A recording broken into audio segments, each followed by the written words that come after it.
There is a version of the Vietnam War that most people carry around without knowing it is a version. It lives in the films, in the memorials, in the careful language of retrospective documentaries where generals appear old and regretful, and soldiers appear young and tragic. That version suggests the war was misunderstood, that the tragedy was a failure of comprehension, that if the right people had been listening, or if the maps had been read differently, or if the politics had bent another way, the whole thing might have resolved into something coherent. That version is wrong, and the men who fought the war knew it was wrong while they were still in it, and many of them never said so out loud, and some of them carried that knowledge into the ground. The Vietnam War was not misunderstood. It was misrepresented. That distinction matters more than almost anything else you can say about the conflict, because misunderstanding implies an honest mistake. Misrepresentation implies a choice, and the evidence, accumulated across decades of declassified documents and veteran testimony and investigative journalism, suggests that the choice to misrepresent was made repeatedly at every level of the chain of command, for reasons that had nothing to do with winning and everything to do with the appearance of winning. This is the reality that soldiers took to their graves, not the dramatic secrets of atrocity, though those existed, not the precise coordinates of operations that were never acknowledged, though those existed too. The deeper secret was quieter and more corrosive than any single event. It was the knowledge that the system they were operating inside had become untethered from reality, and that the untethering was not accidental, and that no one with the power to fix it was going to fix it, and that the war would therefore continue for reasons that had nothing to do with any objective that could be named, measured, or achieved. Before any specific reality can be understood, the context in which those realities occurred has to be established. The United States military arrived in Vietnam with a doctrine built for a different kind of war. The doctrine was designed for the European theater, for confrontations between conventional armies moving across open ground, for the kind of conflict where territory changes hands and the change is visible on a map. Vietnam was none of those things. Vietnam was dense jungle and flooded rice paddies and a civilian population that moved through the landscape in ways that made the categories of combatant and non-combatant unreliable at best and meaningless at worst. The military knew this before the escalation began. The studies existed, the warnings were written. The lessons of the French experience, which had ended catastrophically at Dien Bien Phu in 1954, were available to anyone who cared to read them. The institutional response to that knowledge was to proceed anyway, with modifications. The modifications were statistical. Since territory could not be measured in the traditional way, since there were no front lines to advance and hold, the military developed alternative metrics for progress. The most consequential of these was the body count. The logic was straightforward on its surface. If the enemy lost more men than could be replaced, the enemy would eventually be unable to fight. If the number of enemy dead could be accurately tracked and compared against estimated enemy strength, commanders would know whether they were winning. The body count became the primary metric of success in Vietnam, and it destroyed the war's relationship with truth more thoroughly than any single act of deception could have. The first problem with the body count was that it was wrong, not slightly wrong. Not wrong at the margins, but systematically and structurally wrong in ways that everyone involved understood and no one in authority would acknowledge. The count required soldiers in the field to determine, in the chaotic aftermath of combat, how many enemy combatants had been killed. In practice, this meant counting bodies. In practice, the bodies were often not available for counting, because the North Vietnamese and Viet Cong made deliberate efforts to retrieve their dead. In practice, when bodies were not available, the counts were estimated. In practice, the estimates moved upward through the reporting chain because commanders at every level understood that higher counts were received more favorably than lower ones, and because no one was going to get promoted for reporting a disappointing engagement. The second problem was more fundamental. The body count required soldiers to distinguish between enemy combatants and civilians, and in the conditions of the war, that distinction was often impossible to make. The Viet Cong did not wear uniforms in many cases. They operated within the civilian population by design. A dead man in a village could be a guerrilla or could be a farmer.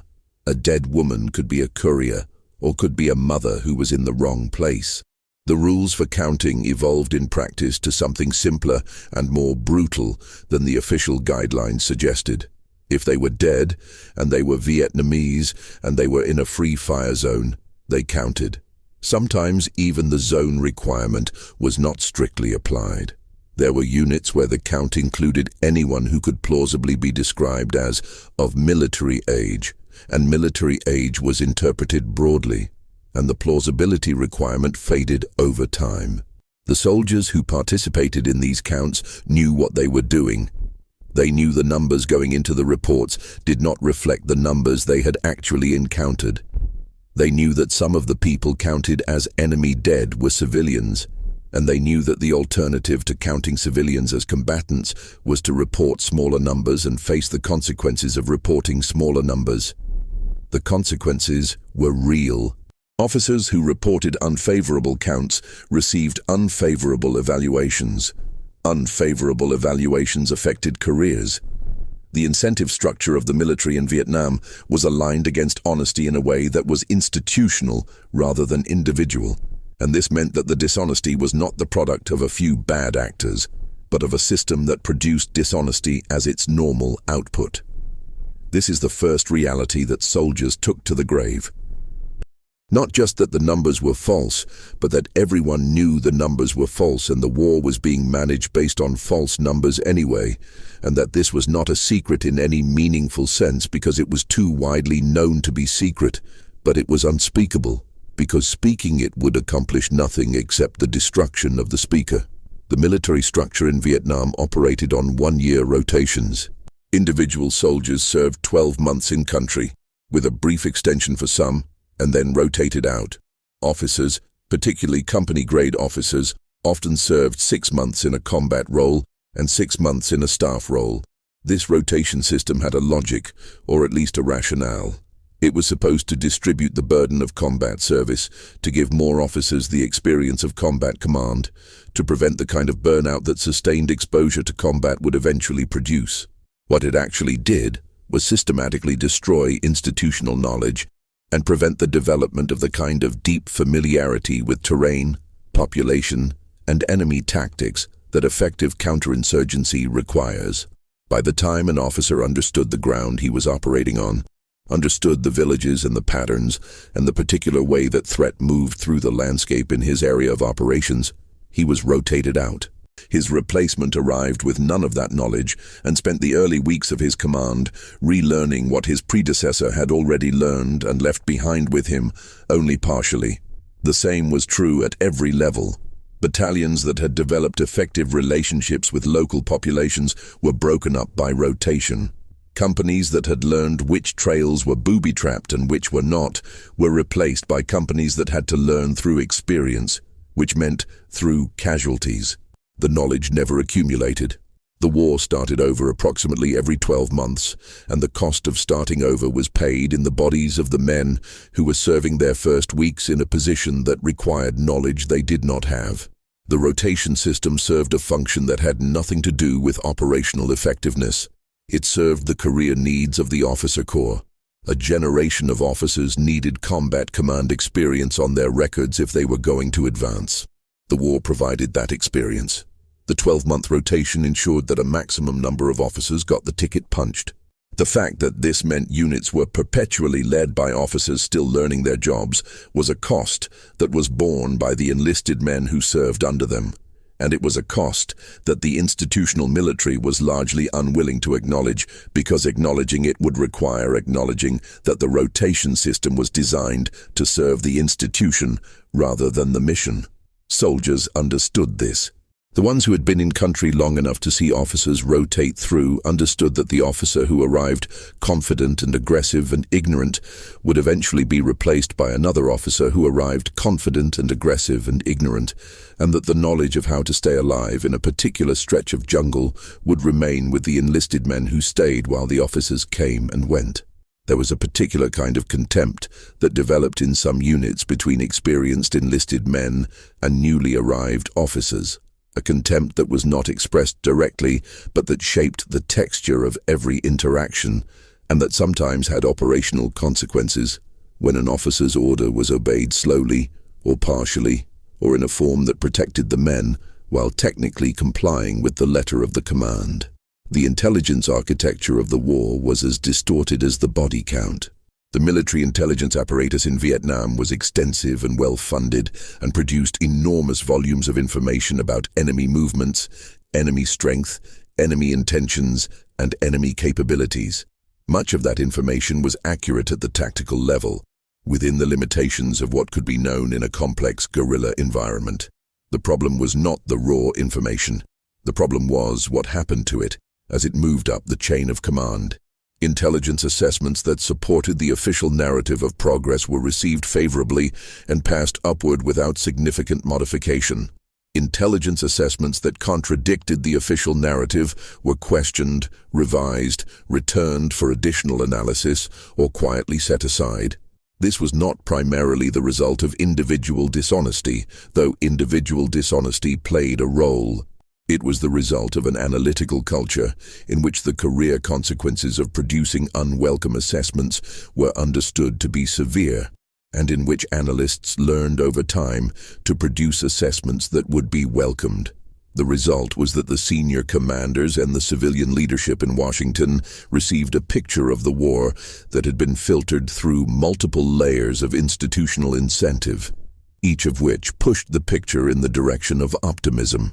The gap between the intelligence picture and the reality on the ground was sometimes vast.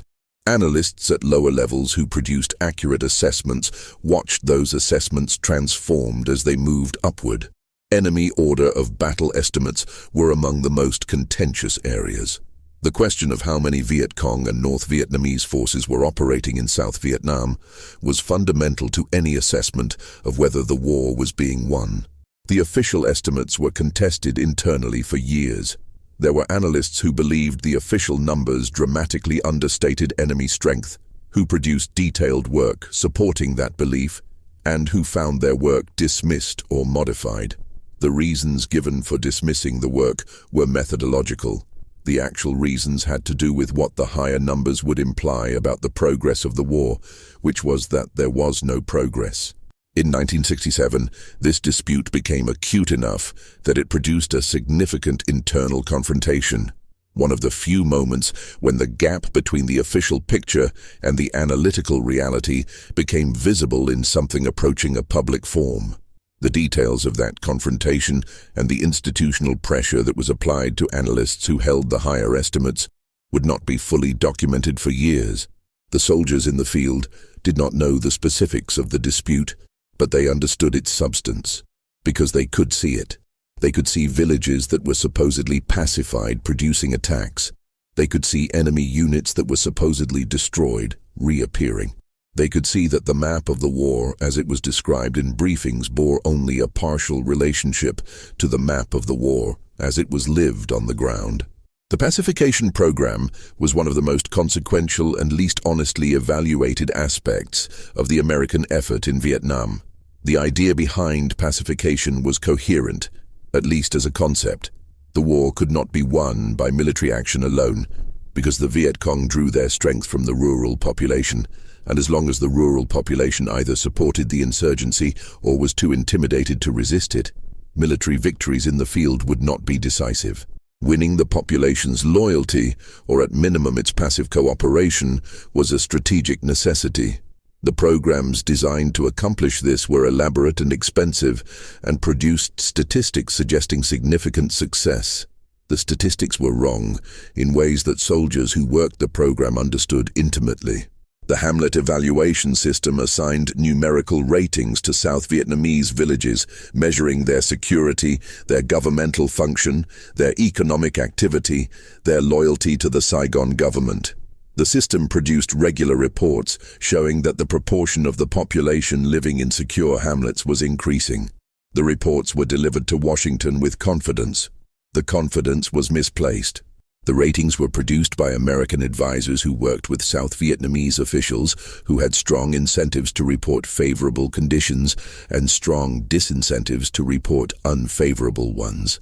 A South Vietnamese district chief whose district was rated insecure faced consequences. A district chief whose district was rated secure faced rewards. The rating system created the same incentive structure at the village level that the body count created at the combat unit level.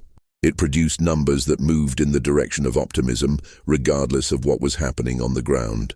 Soldiers who operated in hamlets rated as secure knew they were not secure. They knew which villages had Viet Cong political infrastructure intact and functioning. They knew which village chiefs were paying taxes to the insurgency at night after paying taxes to the government in the morning. They knew that the rated security of a hamlet and its actual security were frequently different things, and they knew that reporting this discrepancy in any official form was not going to change the rating. The South Vietnamese military, the Army of the Republic of Vietnam, was central to the American theory of the war from the beginning and remained central to every subsequent version of that theory. The idea was that the United States would provide support, training, equipment, and firepower, and that the South Vietnamese military would do the fighting necessary to secure the country against the insurgency. This idea required the South Vietnamese military to be capable and motivated and well-led, and the reality was considerably more complicated. There were South Vietnamese units that were effective.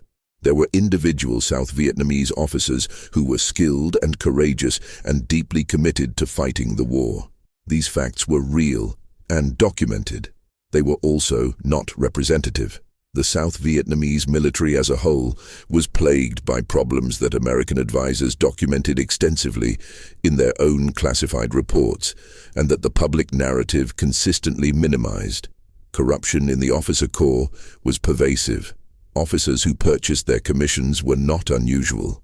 Commanders who padded their unit rosters and collected the pay of soldiers who did not exist were common enough that American advisors developed standard procedures for trying to account for the discrepancy.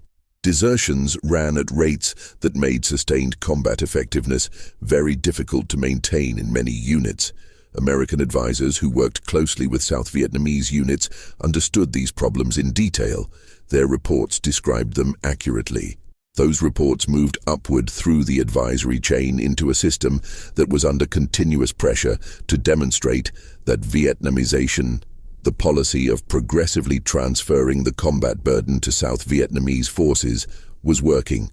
The reports were interpreted through that pressure. The assessments that reached senior commanders and the civilian leadership described South Vietnamese military capabilities in terms that were more optimistic than the evidence on the ground supported. Advisors who wrote accurate reports sometimes found the assessments changed. Sometimes they found themselves moved to less sensitive positions. The institutional message was clear, and the institutional message shaped what got written, and what got written shaped what got believed in Washington, and what got believed in Washington shaped the conduct of the war.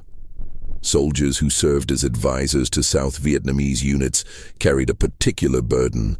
They were responsible for working with units whose capabilities they knew from direct experience were not what the official assessments described.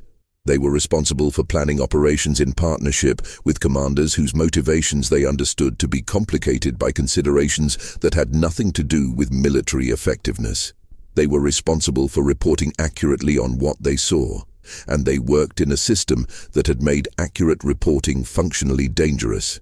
Some of them wrote the reports anyway. Some of them found ways to make their concerns known through channels that were less formal. Most of them eventually adapted to the reality that the system was not going to change based on accurate reporting, and that the most important thing they could do was keep themselves and their counterparts alive for the duration of their tour. The use of air power in Vietnam was presented throughout the war as one of the primary instruments through which American technological advantage would be translated into military victory. The bombing campaigns were enormous in scale and unprecedented in some of their technical aspects. The amount of ordnance dropped on Indochina during the American involvement exceeded the total dropped during the Second World War by a significant margin. The operational reports on the bombing campaigns described extensive damage to enemy infrastructure, disruption of supply lines, destruction of military equipment, and enemy casualties on a scale that should, by the logic of the attrition strategy, have been decisive. The bombing was not decisive, and the people who planned and executed it knew very early that it was not decisive and continued it anyway. The Ho Chi Minh Trail, the network of supply routes running through Laos and Cambodia that sustained the North Vietnamese and Viet Cong forces in the south, was bombed continuously for years. The bombing produced genuine disruption. It also failed to cut the trail. The trail operated through a combination of dispersed logistics, rapid repair, nighttime movement, and the willingness of the North Vietnamese to absorb casualties among the support personnel who kept it running that the bombing could not overcome. Analysts who assessed the trail's throughput knew that supplies were still moving south in quantities sufficient to sustain the war, regardless of how much was being bombed. That assessment was not the assessment that dominated the briefings. The civilian casualties produced by the air campaign were enormous, and were known to be enormous, and were not reflected in the public accounting of the war's costs. The precision of American air power in the 1960s was not the precision that the term implies to later generations. Bombing in close proximity to civilian populations produced civilian casualties. Bombing campaigns designed to interdict supply lines in areas where the supply lines ran through villages produced casualties in those villages. The Free Fire Zone policy, which designated certain areas as zones in which any movement could be assumed to be enemy movement and attacked accordingly, produced casualties among civilians who lived in or moved through those areas for reasons that had nothing to do with the war. The internal documents that tracked these casualties with any accuracy were classified. The public narrative described a war in which the distinction between military and civilian targets was carefully maintained. The soldiers who dropped the bombs and the soldiers who walked the ground beneath them knew the difference between the description and the reality. Drug use in Vietnam became severe enough by the late 1960s and early 1970s that it constituted a significant operational problem, and the institutional response to that problem was shaped more by the need to manage its visibility than by any coherent strategy for addressing its causes. Heroin was available in Vietnam at prices and purities that reflected a supply chain operating at scale, and the origin of that supply chain and its relationship to the political structures the United States was supporting in Southeast Asia was something that official inquiries were notably reluctant to pursue. The soldiers who used the drugs were prosecuted and discharged and treated as individual failures of character or discipline. The infrastructure that supplied those drugs and the reasons why that infrastructure was tolerated were questions that did not receive the same scrutiny. The decline of unit discipline and cohesion in the latter years of the war was real and documented, and was the predictable result of sending young men to fight a war in which the purpose had become impossible to articulate in terms that made sense at the level of a rifle company. The fragging incidents, in which enlisted men used fragmentation grenades to wound or kill officers whose orders were considered dangerous or arbitrary, numbered in the hundreds over the course of the war. The official records understated the number because many incidents were reported as accidents or as enemy action when they were neither. The incidents represented something more significant than individual acts of violence. They represented the complete collapse of the implicit contract between military authority and military service, in which men accept the risk of following orders because they believe the orders serve a purpose and the purpose justifies the risk. When the purpose dissolved, the contract dissolved with it, and the institutional military did not know how to acknowledge that dissolution without acknowledging the dissolution of the purpose. So it catalogued the symptoms without diagnosing the cause. The treatment of the Vietnamese civilian population by American forces was not uniform. There were units and commanders who maintained rigorous discipline and treated civilians with care.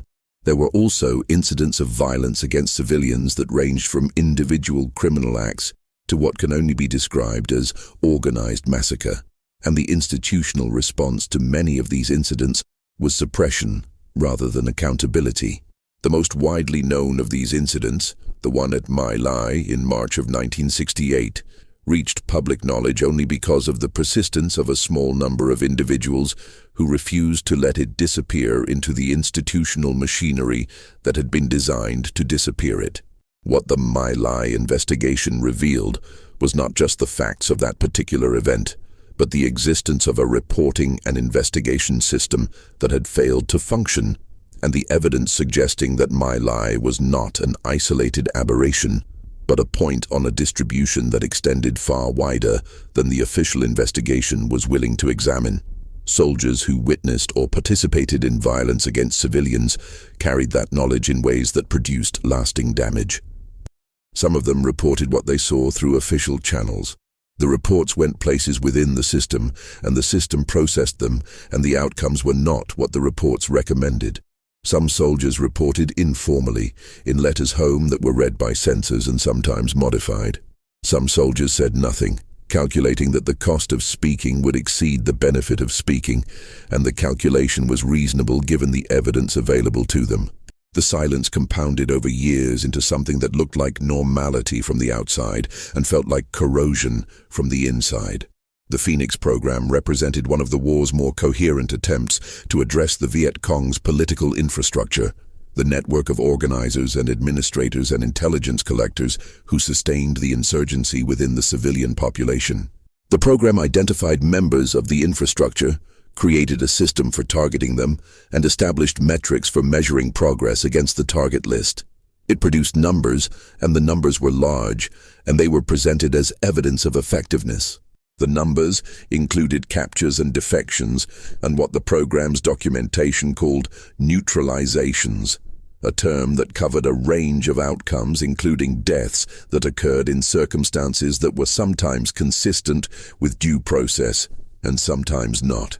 The people who administered the program at the working level knew that its outputs were unreliable in ways that the aggregate statistics did not reveal. They knew that the intelligence used to identify infrastructure members was of variable quality, and that some of the people on the target lists were not actually members of the infrastructure.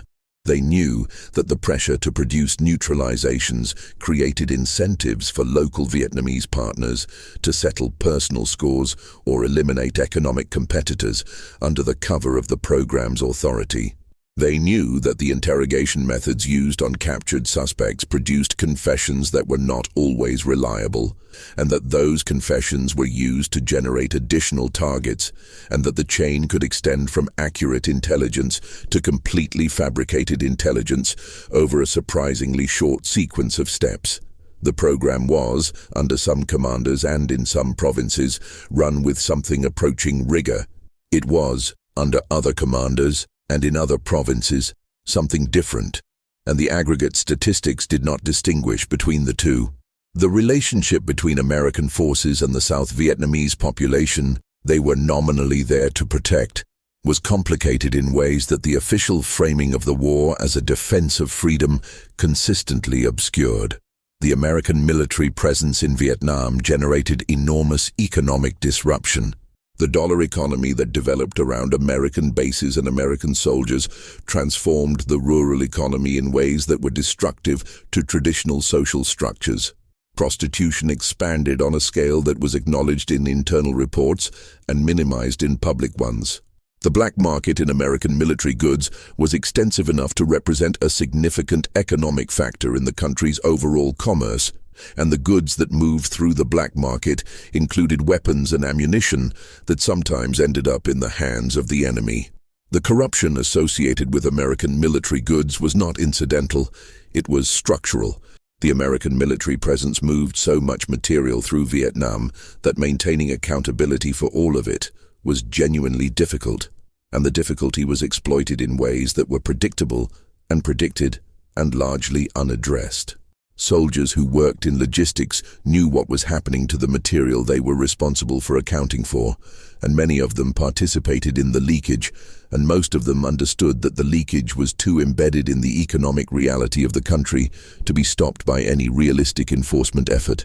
The war was simultaneously fighting the enemy and enriching the enemy through the mechanisms of its own supply system. The psychological damage sustained by veterans of Vietnam was understood as a clinical reality significantly later than it should have been, and the delay was not accidental.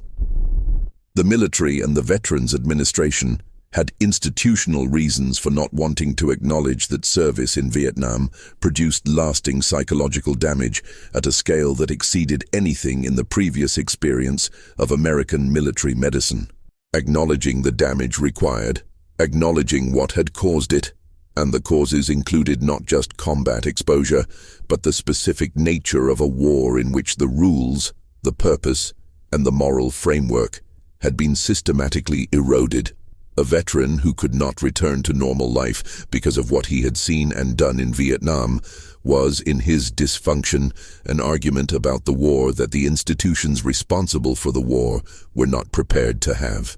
The diagnosis that eventually came to be called post-traumatic stress disorder was resisted within the psychiatric establishment for reasons that were partly theoretical and partly institutional. Soldiers who presented with what would later be recognized as symptoms of the disorder were often described using frameworks that located the problem within the individual rather than in the experience. They were diagnosed with character disorders or pre-existing conditions or substance abuse problems that were treated as primary rather than as responses to underlying damage. The men who left Vietnam with significant psychological wounds often spent years or decades interacting with a system that did not accurately describe what was wrong with them, and this inaccuracy had consequences for their treatment and for their lives.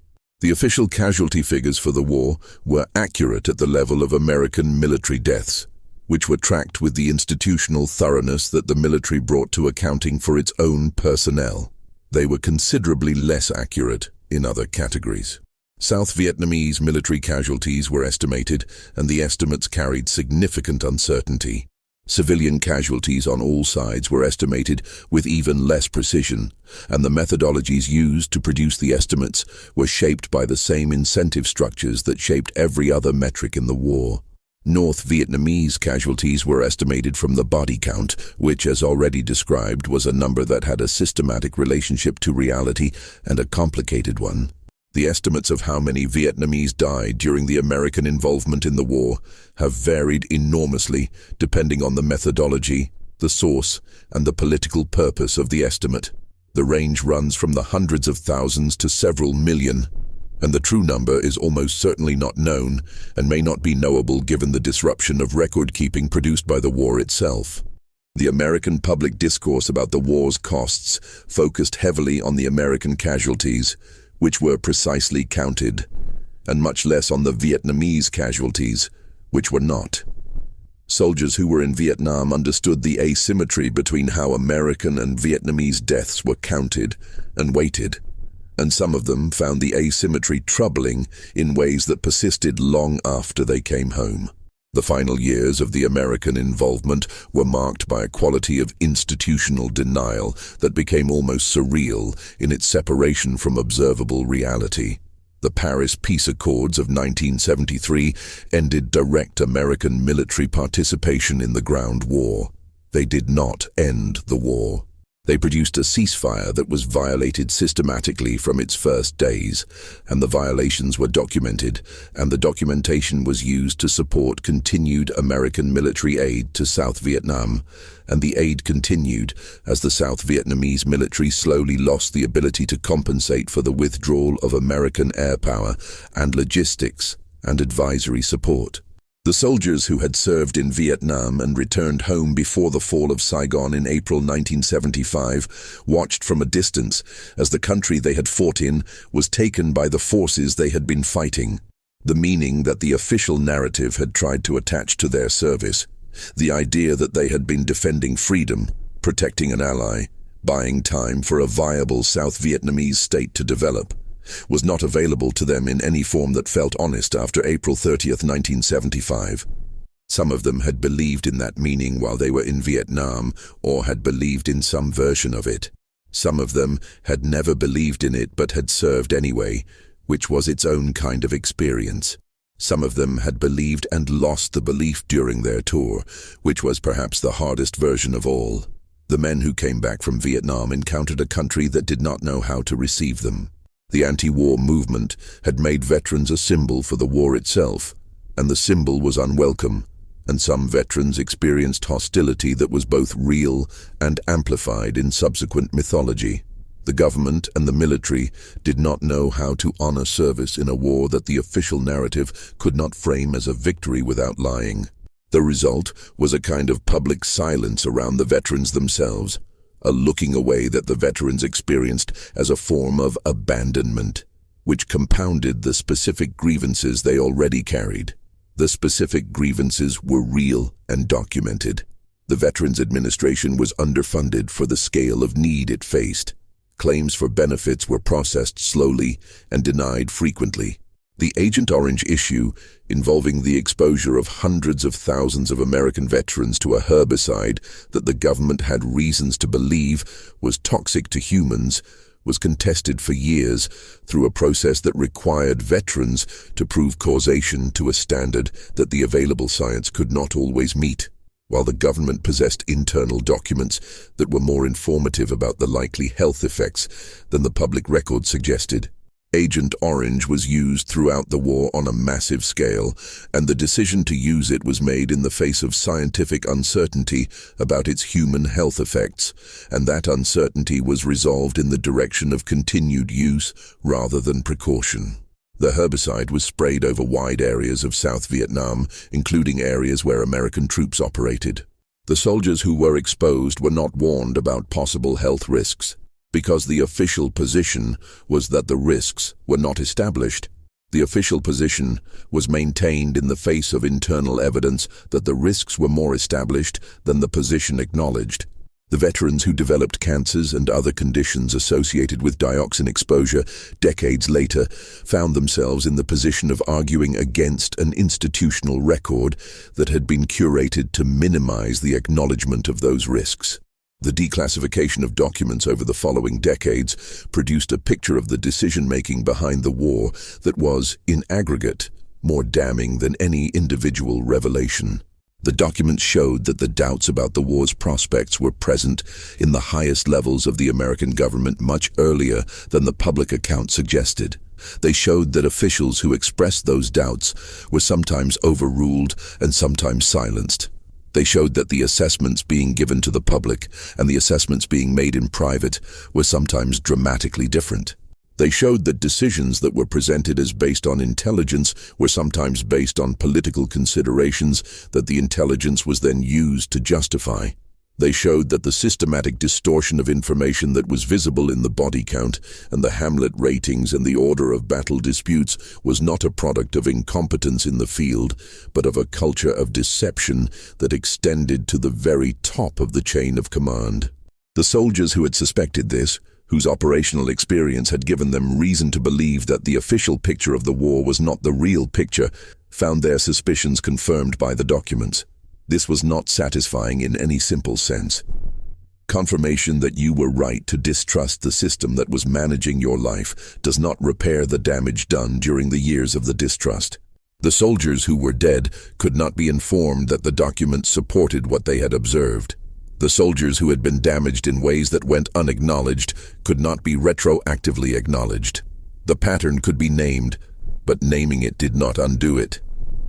The soldiers who came home and built lives did so, carrying knowledge that most of the people around them did not have and could not easily receive.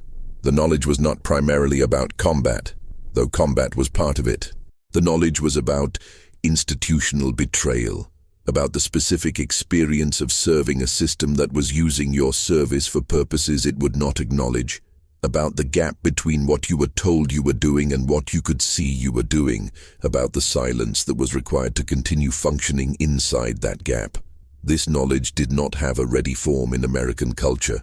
The culture had narratives for heroic sacrifice, for tragic loss, for even criminal conduct. It did not have a narrative for what most Vietnam veterans had experienced, which was something more ordinary and more corrosive. The slow education in the distance between the official story and the lived reality. Some of those veterans wrote about it in memoirs and novels that accumulated over decades into one of the richest bodies of war literature the country has produced. The best of that literature did not moralize. It described the specific texture of the experience in ways that the official narrative had not prepared readers to receive. And the gap between what the literature described and what the narrative had promised was itself a form of information about the war. Some veterans testified in public forums, at the Winter Soldier hearings organized in 1971 and in subsequent contexts, describing things they had done and seen that the official account of the war had not included. Some veterans organized politically, becoming among the most effective opponents of the war at the very moment when they were also its most credible practitioners. Most veterans did neither, going about their lives in the particular silence of people who have seen something that doesn't translate. The silence was not passivity. In many cases, it was a calculated response to accurate information about the likely outcome of speaking.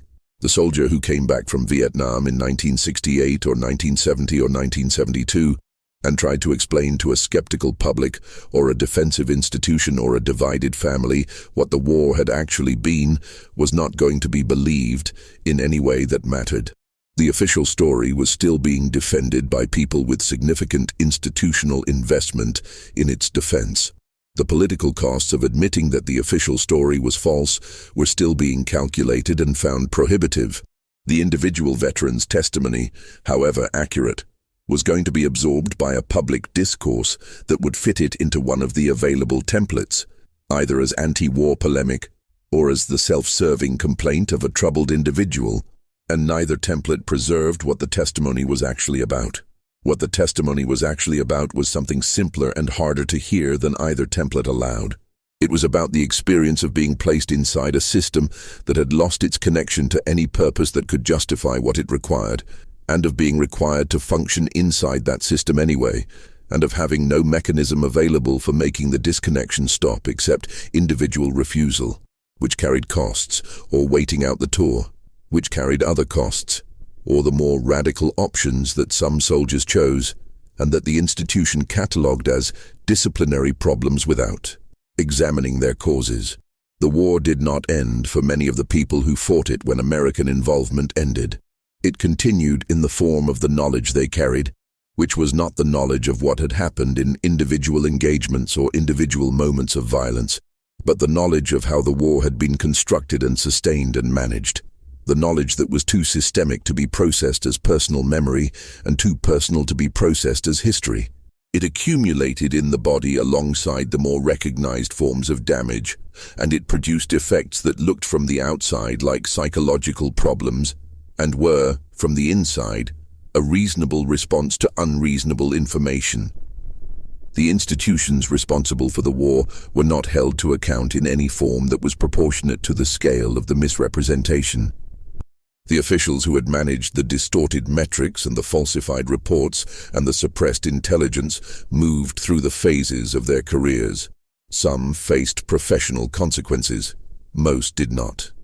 The specific mechanisms through which the distortion had operated, the incentive structures and the reporting cultures, and the systematic transformation of accurate information into optimistic assessments as it moved up the chain of command, were examined in studies and hearings that produced recommendations and then were filed alongside previous studies and hearings that had produced recommendations. Some of the recommendations were implemented in modified forms, some were not.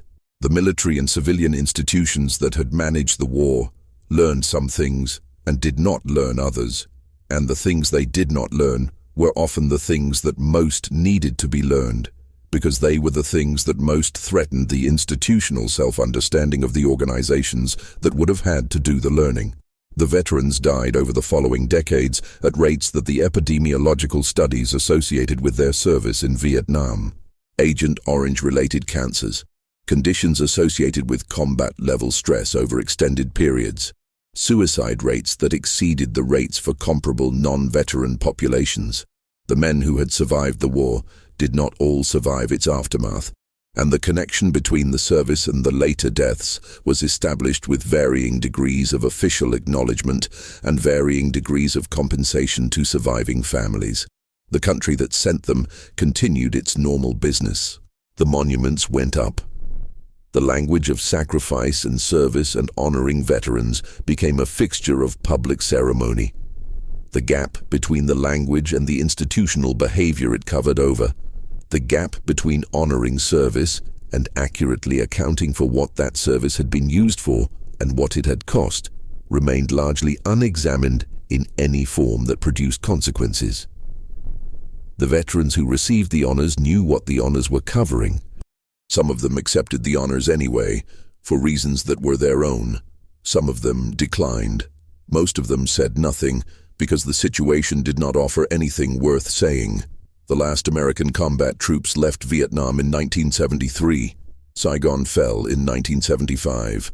The men who had fought in the years between those dates had fought a war that was already understood at the highest levels of the government that was prosecuting it to be unlikely to produce its stated objectives.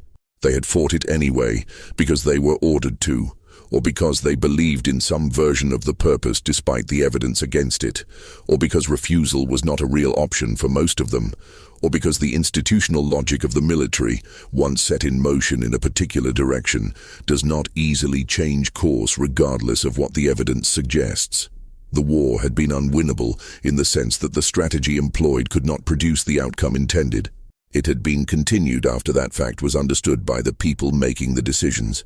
It had been continued with a level of institutional dishonesty about both the conduct and the prospects of the war that was systematic rather than incidental. It had been continued at a cost that was borne primarily by the soldiers who fought it and the Vietnamese who lived in it, and that cost was not accurately reflected in the accounting that the institutions responsible for the war were willing to make. The soldiers who fought it knew this, in the specific and experiential way that people know things they have lived through rather than read about. They knew it in the gap between the briefings and the ground. They knew it in the body counts that everyone understood were wrong and that everyone continued to produce. They knew it in the rotations that kept taking away the knowledge that had been expensively purchased and replacing it with ignorance. They knew it in the faces of the people they were supposed to be protecting and could see were not protected. They knew it in the way the war felt from inside it, which was nothing like the way it was described from outside, and in the understanding that the description from outside was not a mistake but a choice. They took that knowledge home with them, and they lived with it in the ways that people live with things that cannot easily be put down. Some of them found ways to speak it. Most of them did not. The ones who did not were not silent because they had nothing to say. They were silent because the situation did not offer a form of speaking that would make a difference, and they had already been inside a situation that did not offer a form of speaking that would make a difference, and they recognized the feeling. The war ended, and the institutions that had prosecuted it continued, and the specific failures that had characterized its management were absorbed into the institutional memory in the particular way that institutions absorb failures they cannot acknowledge, which is to file them in categories that do not require acknowledgement and to continue.